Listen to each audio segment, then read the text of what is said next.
So anyways, ito na po ipapakita ko sa inyo. Dumating na po yung result ko sa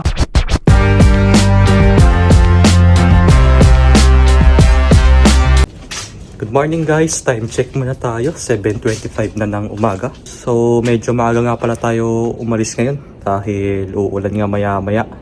At sa ngayon po, sobrang lamig po dito ngayon.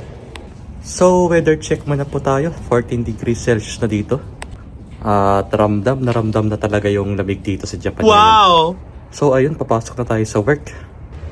Para hindi tayo maabutan ng ulan, tsaka maaga tayo makarating sa company natin. Today is Wednesday. Meron pa tayong 3 araw na pasok bago tayo makapag-day off ng Sabado.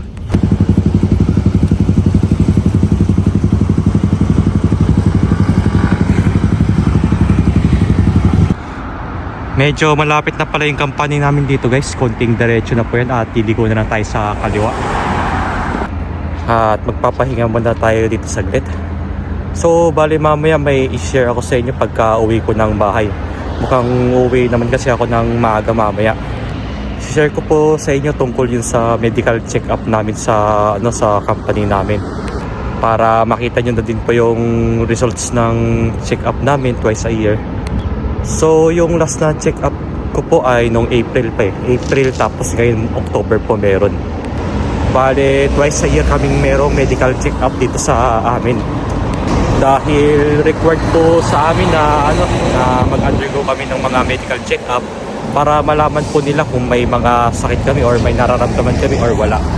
But anyways, papasok na muna tayo at mamaya na lang ulit tayo magkwentuhan. Time check muna tayo, 5:45 na ng gabi at kaka-out ko lang sa work. Nakakagulat lang po at ang bilis na bilim dito. Pag mga ganitong oras kasi medyo maliwanag pa eh. Pero ngayon po ay dumidilim na naman ulit. At nandito lang ako sa may street light guys. Kasi nga ito lang yung may ilaw. At bago nga pala ako umuwi, dadaan muna ako sa convenience store. At meron na akong bibilhin. Pandagdag na rin sa ulam natin guys pagka uwi natin mamaya. Dahil alam naman po natin na masarap talagang humigop ng sabaw kapag malamig ang panahon. Kaya naisip ko na lang din na bumili ng sabaw sa convenience store. Kaya dadaan muna tayo doon.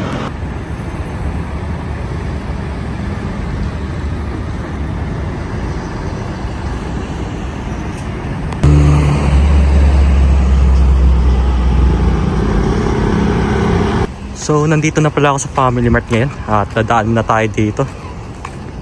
Malapit na po ito sa amin guys eh. So ang galing guys oh. Meron na pala silang udong dito na seafood. Wow! Kadalasan po kasi iba itong seafood ay ganito po. Naka-cup noodles kasi siya. Ito po ay udong. Udong siya guys.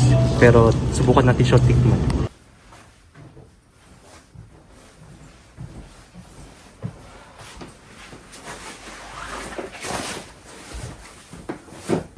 So ayun po, kakauwi ko lang ng bahay at kakain na rin tayo. Bali papainit ko na lang tong ulam natin. Ito nga pala yung ulam natin ngayon guys, picadillo. Wow. Medyo nag-dry yung mantika dahil nga sa lamig. Bali binuksan ko na yung apoy nito para uminit tsaka hindi matulog yung mantika. Tapos meron din tayong sabaw na udong pero seafood flavor naman siya. Kakaiba eh, tsaka first time kong makita ng ganito. So titikman natin kung anong lasa, kung kaparehas nga ba ng Nissin na seafood din.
So, time check muna tayo. 7 PM na po. At bago ko ipakita sa inyo itong nasa loob na to, may magpapa-shoutout nga po pala.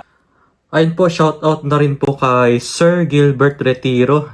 Hello po. Thank you po sa panonood ng aking vlogs at God bless you po. Tapos, shoutout na rin po kay Jamil Bebedor Delantero. Hello po. At shoutout na rin po sa asawa niyo na si Sir Noel Christian Delantero from South Korea. Hello po. Shoutout po sa inyo. Thank you po and God bless you po. Tapos ito po, shoutout na rin po kay Ma'am Everlyn Hayuhay. Hello po. Shoutout rin po sa Bot at Ever. Hello po. Thank you po and God bless you po. And then shoutout rin kay Iceman 5520. Hello po sa inyo, Jimmy and Claire from Apalit, Pampanga. Ingat po kayo and God bless you all po. So anyways, ito na po ipapakita ko sa inyo. Dumating na po yung result ko sa Kenko Shindan or tinatawag natin na medical check-up. Ito po yung result natin. Bali, bubuksan natin itong sobre na to. Tulad po ng sinabi ko sa inyo kanina, ang medical check-up namin ay nangyayari po yan tuwing April tsaka October. Dati po kasi na i-vlog ko na yan yung nagpa-Kenko Shindan ako or nagpa-medical check-up ako dito sa Japan noong April. Bale, ang nangyari po nun, ako po yung mismong nagpunta sa clinic nila para po magpa-check up. Kasi yun po yung requirement namin sa company namin na kailangan lahat kami doon ay kailangan mag-undergo ng check-up. So, nagkataon po na ako yung pumunta nung last April sa clinic na yun dahil po po kasi ako umattend po ako ng training nun tsaka exam. Kaya yung date po nung exam namin tsaka yung training namin nagkataon po na na magkapares po ng date ng check-up. So ganun po yung nangyari kaya pumunta ako sa mismong hospital nila kahit na medyo may kalayuan po mula sa company namin. Tapos kayong month po ng October, sila po yung pumunta sa company namin at doon na rin kami nagpa-check up kaya medyo hindi na rin po hassle. At ang maganda pa doon guys, pag may medical check-up kayo, wala kayong babayaran, tsaka libre na po yun. At sagot na po ng company natin yun.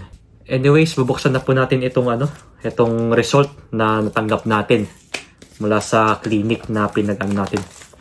Kung saan tayo nagpa-check up. Yan po. Bali kahapon lang po binigay sa amin to Hindi ko lang po nabuksan ng kahapon kaya ngayon ko na lang po binuksan para po ma-share ko din sa inyo. Ayun, so makikita nyo naman po dito sa picture na to. Ito po yung date ng check-up namin. Ito po noong October 6, 2025. So 2 weeks ago na po yun na nagpa-check up kami nun. At nandito po lahat ng mga yung mga kinds ng mga tests, yung mga white blood cells, red blood cells, yung hemoglobin at iba pa. Yung iba dito hindi ko na rin maintindihan kasi hindi naman ako masyadong familiar sa medical terms. Kaya pagpasensyahan nyo na po guys. Tapos andito naman po yung yung unit kung naka microliters, kung grams per deciliters or percentage, meron pa yan yung IU over L. Yun pa ibig sabihin. Tapos yung kasunod naman dito sa table na to, ito po yung mga range, yung mga values na normal sabihin natin. Tapos yung dito naman po, yung kasunod naman po nito, yun na po yung results ng test natin. So nakikita nyo naman po guys na lahat naman po dito ay pasado naman po at hindi naman tayo kumulang at hindi naman tayo sumobra. Yun po yung much better sa atin. So ayun po, so far so good. Okay naman po itong health natin at wala naman po akong nararamdaman na kahit na anong sakit. Bali yung medical check-up namin medyo mabilis lang po ito guys nung 2 weeks ago. Yun po yung yung tinest lang po sa amin yung ihi namin, tapos yung dugo kinuhanan lang kami. Tsaka kinuhanan din kami ng pulso, yun. Bali yun lang po yung yung pina-test sa amin. Kaya medyo mabilis po. Pero dati po nung last na check up ko nung April, halos lahat po tinest. Hindi lang po sa ihi, pati po sa ECG, sa timbang mo kung ilang kilo kayo, tapos yung height. Lahat po yun guys, chinek. Yung importante na lang po yung pina-check sa amin, kaya ayun, medyo mabilis po. At wala naman pong isang oras, natapos din tayo nung time na yun. So ayun lang naman po guys, at ang next na check up ulit namin ay sa next year na ng April. At sa ngayon, magsasagot muna tayo ng mga comments dito. Unahin na natin to mula kay Ma'am Jamil Bebedor Delantero. Ang sabi niya, hello po, palagi ka po namin pinapanood ng husband ko. Pupunta po kami ng Osaka sa November 18 to 27. Sana makita ka po namin kapag namamasyal ka sa Dotonbori. Pwede po bang mag-request sa mga next vlog nyo? Po, pa-update sana every week kung ano yung weather temperature, kung gaano nakalamig dyan sa Osaka, at kung ano yung dapat isuot sa November. Hindi ko po kasi alam kung magja-jacket lang ba kami or magwi-winter coat na. Maraming salamat po, pa-shoutout din po pala Jamil Delantero and Noel Christian Delantero from South Korea. God bless you po. Ayun po, again and again, shoutout po ulit sa inyo, Ma'am Jamil and Sir Noel Christian Delantero from South Korea. So ito po, magwe-weather check muna ulit tayo ngayon. As of 7:20 PM, nasa 14 degrees Celsius po tayo. At simula na talaga ng taglamig dito sa Japan. At makikita nyo po dito sa weather app na meron tayong 10-day forecast. Ayan po, nasa picture lang po natin sa baba. So makikita natin ngayon dito, mula bukas yan, malamig na siya. Pinakamainit na dito is 21 degrees. Pinakamababa for tomorrow is 13. Tapos kung nakikita nyo man yung mga kasunod na araw dito, halos yung pinakamainit na dito ay 23 degrees Celsius. So, ang masasabi na natin na na malamig na itong ganitong temperature. Ito po ma'am, pansinin nyo po hanggang next week. Pansinin nyo po mula next week Tuesday, Wednesday. Ang pinakamalamig na po dito ay 9 degrees. Tapos pinakamainit 17. Thursday po, nasa 8 degrees po yung pinakamalamig. So, may papayo ko po sa inyo, medyo napaaga yung winter. Parang hindi naramdam yung autumn dito. Ayun po, kung pupunta kayo dito by November 18 to 27, halos 10 days din yun . So, expect nyo po na mas malamig na yung ganong month ng November. Na mas mababa pa yung temperature dito. So, ang may susuggest ko po sa inyo na magbaon na po kayo ng winter jacket.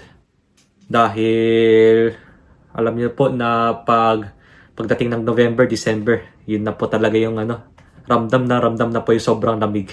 So ayun lang po, kailangan nyo po ng winter jacket kung lamigin po ka talaga kayo. Kung gusto niyo pong mag-enjoy ng lamig dito, yung kahit na anong jacket lang, basta yung hindi kayo giginawin. Tapos dito po sa Osaka, hindi po masyadong nag-i-snow dito. Mag-i-snow man siya pero hindi naman siya ganun katagal at matutunaw din agad yung snow dito. Kadalasan kasi ang start ng snow dito sa Osaka is January to February. Ganun po yung month ng pag-snow dito. Pero ngayong season po ay autumn season pero yung lamig dito pang winter na. Talagang nabigla din ako kasi nung last week nakakaramdam pa ako ng init nun . Tapos after 3 days, bigla kasing bumaba yung temperature dito. Kaya unpredictable na yung weather. Tapos po isa lang din po yung may papayo ko sa inyo ma'am. Kailangan niyo po magbaon ng face mask para po iwas kayo sa sakit. Dahil marami pong inuubo tsaka sinisipon, lalo na pag taglamig na. Tapos next naman po mula kay Ma'am Aba 0808, ang sabi niya, Idol, gusto ko ng sobrang raw ng video. Pagkagising wala ayos-ayos buhok. Yun nga po, so napapansin niyo po na mahaba na yung buhok natin tsaka makapal na, kaya sa Sabado talaga magpapagupit na po ako. Dahil nga hindi ko na rin ma-style ang tong buhok ko sa sobrang kapal na din. Tsaka hassle na rin mag-supply. So bali, abangan nyo na lang po yung hairstyle ko sa Sabado. Sana po magustuhan ninyo.